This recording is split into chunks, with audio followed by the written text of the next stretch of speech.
So hello everyone, welcome to the GATE Wallah. तो बच्चों, आज हम एक बहुत ही इंटरेस्टिंग सेशन को डिस्कस कर रहे हैं। एक बहुत ही इंपॉर्टेंट टॉपिक है जिसको मैं डिस्कस करने जा रहा हूं। जैसे आपको पता है कि अब ईएससी मेन का एग्जाम होने वाला है 2026 का।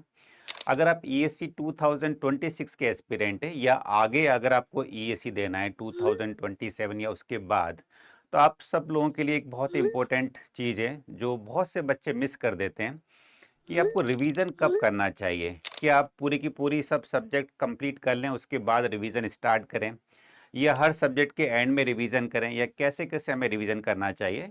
आइए अभी हम इसको देखते हैं। बहुत कम टाइम में हम इसको कंप्लीट करेंगे। तो देखो बच्चों, जो बिगेस्ट मिस्टेक होती है जो हर बच्चा करता है कि वो रिवीजन के अंदर लेट कर देता है। अगेन मैं आपको बता देता हूँ, रिवीजन का मतलब होता है रीविजन, यानी दोबारा से देखना। एक बार आप एक सब्जेक्ट को पूरी तरीके से डिटेल में पढ़ चुके हो तो आपको दोबारा से देखना होता है। ये नहीं कि दोबारा से आप पूरी तरह से दोबारा रीड करना स्टार्ट कर दें। मतलब अगर आपको एक सब्जेक्ट को कंप्लीट करने में 1 महीने का टाइम लग रहा है तो रिवीजन में फिर 7 दिन से ऊपर का टाइम नहीं लगना चाहिए पहले वाले रिवीजन में। दूसरे वाले रिवीजन में आपको 3-4 दिन का टाइम लगेगा, और ऐसे ऐसे चार चौथे पांचवें रिवीजन में आपको कुछ घंटे के अंदर पूरा का पूरा रिवीजन हो जाएगा। तो क्या होता है कि बहुत सारे बच्चे बहुत लेट कर देते हैं रिवीजन के अंदर। ठीक है, उनका मेनली पूरा फोकस होता है कि सिलेबस को कंप्लीट कर लें। देखिए 8-10 सब्जेक्ट होते हैं, पहले आपने एक सब्जेक्ट कंप्लीट की, फिर दूसरी सब्जेक्ट कंप्लीट की। उनको लगता है किसी तरह मेरा पूरा का पूरा सब्जेक्ट कंप्लीट हो जाए, उसके बाद मैं रिवीजन करना स्टार्ट करूंगा। 8-10 सब्जेक्ट कंप्लीट करने के बाद जब पहली सब्जेक्ट की रिवीजन करना स्टार्ट करता है तो उसको लगता है कुछ भी याद नहीं है, सब कुछ वो भूल चुका है। तो ऐसी गलती अगर आप कर रहे हैं तो इस तरह की गलती कभी भी मत करना। सबसे एक इम्पोर्टेंट चीज और है कि ignore answer writing practice. Main exam के अंदर आपको आंसर कैसे लिखना है ये एक मायने रखता है, क्योंकि ये आपका कन्वेंशनल पेपर है। यहाँ पर आपको स्टेप की मार्किंग मिलती है, और इवन यहाँ पर ये भी हो सकता है कि अगर कोई न्यूमेरिकल भी आया हुआ है और आपने पूरा का पूरा आंसर गलत निकाल दिया, लेकिन आपने परफेक्ट स्टेप किए हैं, कहीं पर कैलकुलेशन मिस्टेक कर दी है, तब भी आपको उसका आंसर मिलता है। यहाँ पर आपको आंसर की प्रैक्टिस करने की ज़रूरत है, क्योंकि सेम क्वेश्चन आपका 4 मार्क्स में ही पूछ सकते हैं, सेम क्वेश्चन 8 मार्क्स में ही पूछ सकते हैं, सेम क्वेश्चन 12 मार्क्स में पूछ सकते हैं। तो पहले आपको देखना है कि कितने मार्क्स का क्वेश्चन और कितना लिखना है। तो आपको हर क्वेश्चन के लिए कितना लिखना है मार्क्स के अकॉर्डिंग वो लिखना आना चाहिए।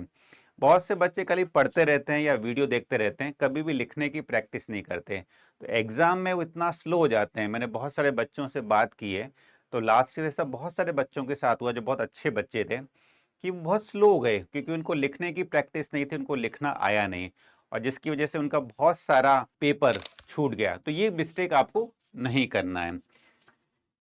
इसका क्या रिजल्ट होता है कि आपकी अच्छी नॉलेज होने के बाद भी आपका जो रिजल्ट है वो बिगड़ जाता है। ऐसा आपके साथ में नहीं होना चाहिए, ये मिस्टेक आपको नहीं करनी है। तो आइडियल टाइम टेबल क्या है? Start revision 3-4 month before the main exam. जब आपका एग्जाम होने वाला है, जैसे अभी एग्जाम हमारा जून में है, तो 3-4 महीने से पहले ही आपको रिवीजन स्टार्ट कर देना चाहिए।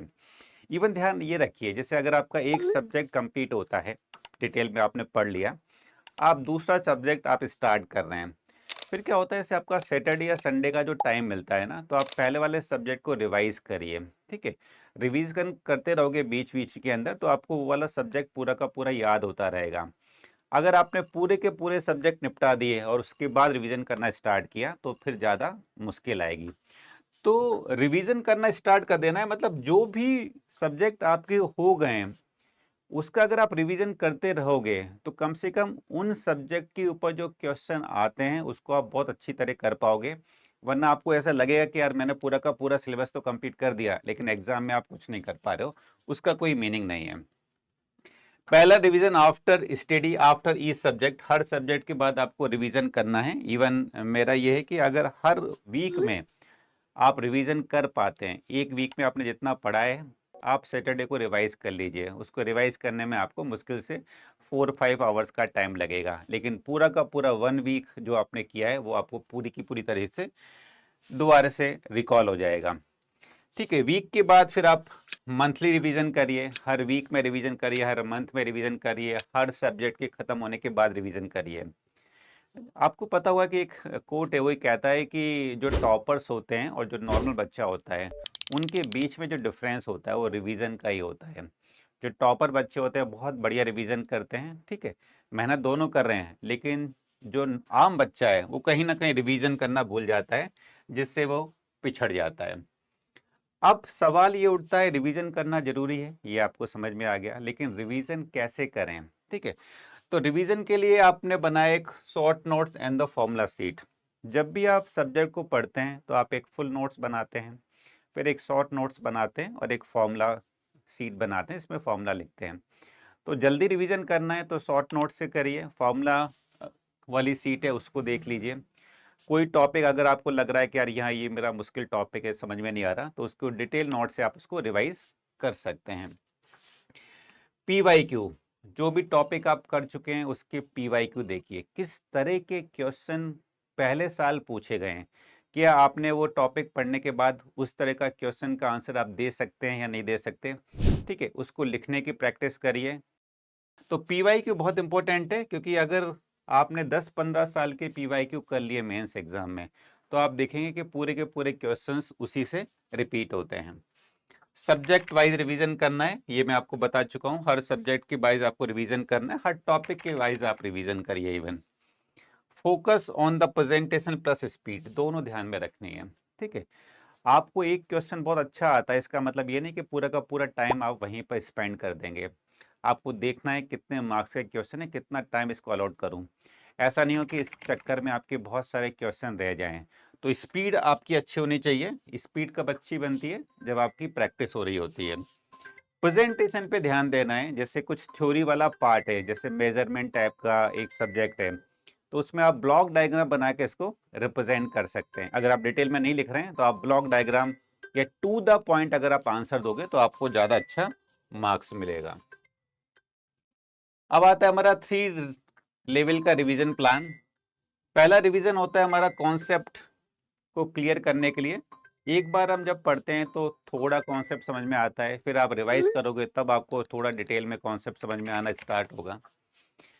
सेकंड रिवीजन आपको करना है जब आपको टॉपिक के या उस सब्जेक्ट के PYQ करने हैं।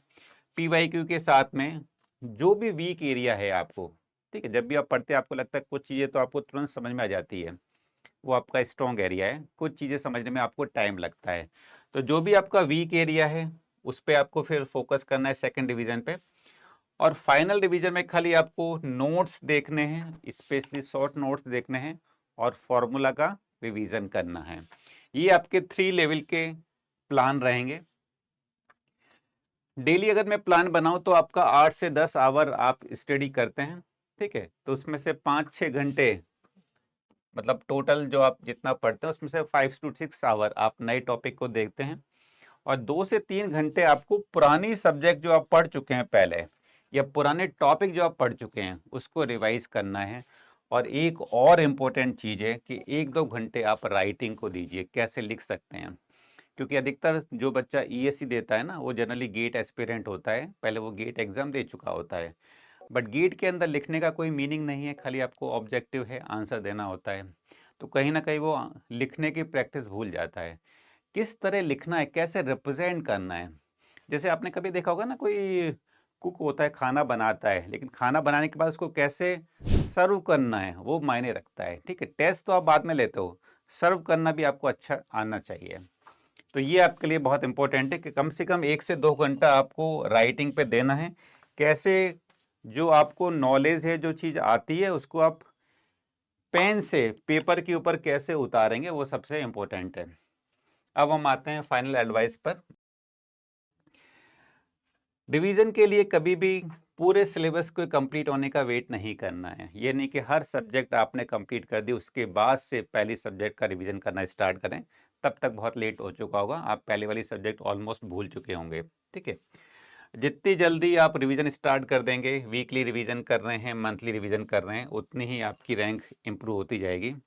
उससे क्या होगा, आपका लास्ट मिनट पर प्रेशर नहीं आएगा, क्योंकि जब आप हर सब्जेक्ट के साथ रिवीजन करते जा रहे हैं तो आपको पता है कि जो मैं कर चुका हूँ, जो मेरा सिलेबस कंप्लीट हो चुका है, वो मेरे को कम से कम ढंग से आता है, उसके ऊपर बेस अगर क्वेश्चन आएंगे तो वो मैं आराम से कर दूंगा। वरना क्या होता है, कभी कभी पूरा का पूरा सिलेबस कर दिया लेकिन एग्जाम में आप कुछ नहीं कर पा रहे हो, क्योंकि कुछ भी आप रिकॉल ही नहीं कर पा रहे हो एग्जाम में। तो ये बहुत ही ज़्यादा ज़रूरी है। तो बच्चों ये टेलीग्राम चैनल हैं, आप इन चैनल के साथ में कनेक्ट हो सकते हो। अगर आप मेरे से जुड़ना चाहते हो तो अजय गुप्ता सर PW मेरा टेलीग्राम चैनल का आईडी है। आप मेरे साथ कनेक्ट हो सकते हो। पर्सनली कुछ भी बात आपको पूछना है मेरे से पूछ सकते हो। तो लास्ट में मैं यही कहना चाहूँगा कि जो मैंने आपको बताया था कि अच्छी रैंक आप तभी ला सकते हो जब आपको अच्छा रिवीजन करना आता है। ठीक है, स्मार्ट तरीके से मेहनत करना बहुत ज़रूरी है। हार्ड वर्क कर रहे हैं, लेकिन हार्ड वर्क से भी ज़्यादा कभी कभी इम्पोर्टेंट होता है स्मार्ट वर्क। वो स्मार्ट वर्क है कैसे आप अच्छी तरीके से रिवाइज करते हैं। Thank you everyone.